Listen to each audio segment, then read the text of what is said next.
Hi, this is Paul Edmonds at finishyoursong.com. Got a video today, first of a series looking at sends and inserts. Today we're going to be looking at inserts. Just got one video on inserts for you. There'll be a few on sends because they're more flexible and more interesting in what you can do in using them to set up a mix. And so to inserts. An insert is exactly what it sounds like. It's an effect that you insert into the signal path in a single channel in your DAW that affects only that channel. The way I think about them is like a guitar plugged into an amplifier. We're all familiar with the guitar, straight into the amp, and then guitarists being as they are, we start inserting effects pedals into the chain, whether it's one or two or even more. You still end up in the situation of having all these pedals daisy chained between your guitar and your amp. And that's what inserts are about. Its ability to stack effects one on top of the other so that you end up with the desired sound at the end of it. So here we are in Cubase. We've got our mixing channel open in front of us, and this is an actual mix that I've set up just to show you a real life situation. Where this differs from a normal mix of mine is that I've moved the individual group channels, which are in blue, so that they are next to the instruments they represent rather than all being on the right hand side of the mix next to the stereo output. Before we look at what effects I've used on the inserts in this song, just have a quick look at how you actually add an effect to an insert. Now this will vary from DAW to DAW, but broadly it's the same. You'll click on your inserts and it will open up a number of rack positions for you.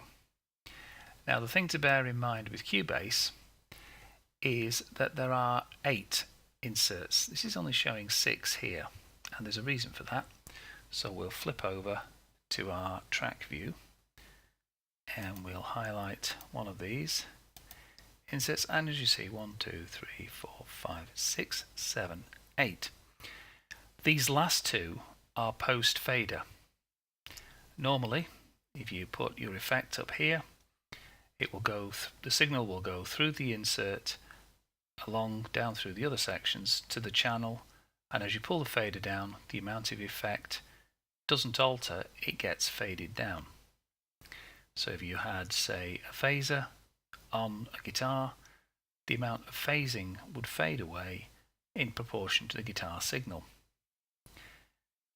These last two are post fader, so it doesn't matter what position the fader's at, the amount of effect that these produce will be the same.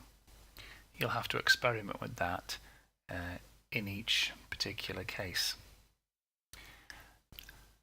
To add an effect into an insert is different in each DAW, but here you can see we just click on the down arrow and it gives us a list of all the available effects. As you can see, I've got quite a few. Might say I'm a bit exposed to the VST plugin market, but there you go. We'll add the VST amp rack on this bass amp. And just to illustrate, we'll actually add the 80s Lush chorus chords. Not a particular preset you would use on a bass normally, but we're not actually going to play it, so it doesn't matter.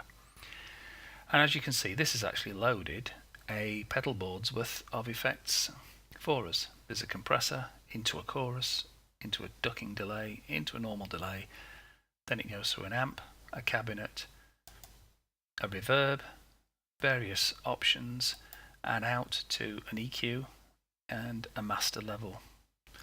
So all in all, quite a complex series of effects all bundled together in the one place. So we'll just swap back to our mix console, and as you can see, our VST amp rack has been placed in the first insert on that channel. So I'll just go back, get rid of that.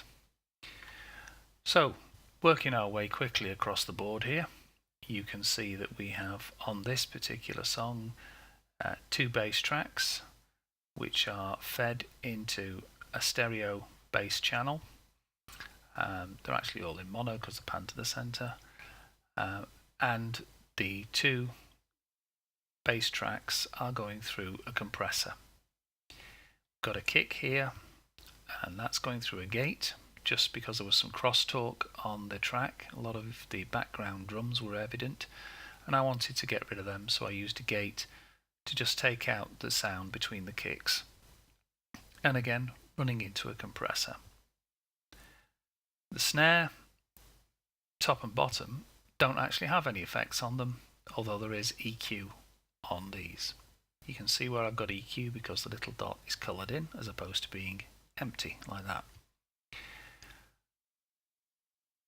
So I've just EQ'd the snare, top and bottom, but the kick and the two snare mics are fed into a send going into this channel, which is parallel compression. There's a compressor there on the send channel compressing the signal, which is then blended back in with the original and routed through to the drum output.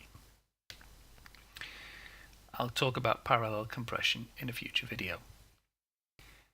The three toms, again, no effects, EQ, but they're again routed through to a group channel where I can deal with them all, and that's going through a compressor, a gate, and its own reverb, giving the toms a little extra depth and warmth. Don't use a hi-hat. The overheads are again going through a compressor, a different compressor this time, and the mono room mic is also going through a compressor, my favourite T-Rax optical compressor. We slide across a bit. We've got the stereo bus that's picking up all of the process tracks from before, so seeing as everything's already been compressed and EQ'd, there's no compression or EQ on either one. Then we come to the guitar tracks. Now these were recorded with distortion and delay, so I didn't feel the need to add any effects to them, although I did experiment with adding a little more overdrive to this particular track. They go into the guitar group channel. We come then to the keyboards, again EQ across the board, and the compressors. There are two different compressors on the pad and the piano, but I didn't feel the organ needed any effects other than some EQ. They then go into the keyboard master, which again, because everything else has been affected and EQ'd, doesn't have anything on it. In case you're wondering why the channel strip's not used in this song, that's because I actually mixed it in Cubase 6.5 and I've just imported it into Cubase 7 for the purposes of this video. So we have the backing vocals, again EQ across the board, and they are then routed into a single backing vocal group channel for the purposes of volume control. But because they were backing vocals, I didn't feel the need to compress them. I wanted them to be light and airy. I didn't want them punchy and up front. Same can't be said for the vocal lead, which goes through no less than 3 compressors. It goes through a de-esser to start with, then an LA2A clone compressor, then again the T-Rax optical compressor. What I'm doing here by stacking the compressors like this is, rather than putting all the compression in one stage, each of these 2 compressors is adding some light compression, and the cumulative effect is you get the same amount of compression, but it's less obvious. And then for this particular song, I added in a bit of the Thrill Seeker by Variety of Sound. This is an audio enhancer just because I wanted to add a little bit of top end and air and lightness to the vocal. The double vocal, again, just got EQ.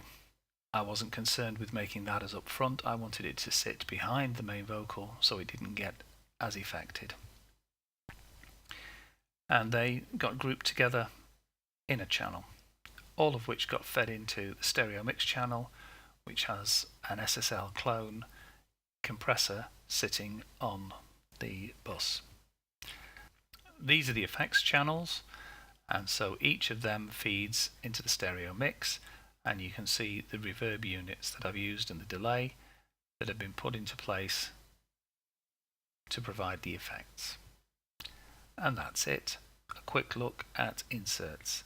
Next time out, we'll have a look at these effects sends and what you can do with them. Until then, take care.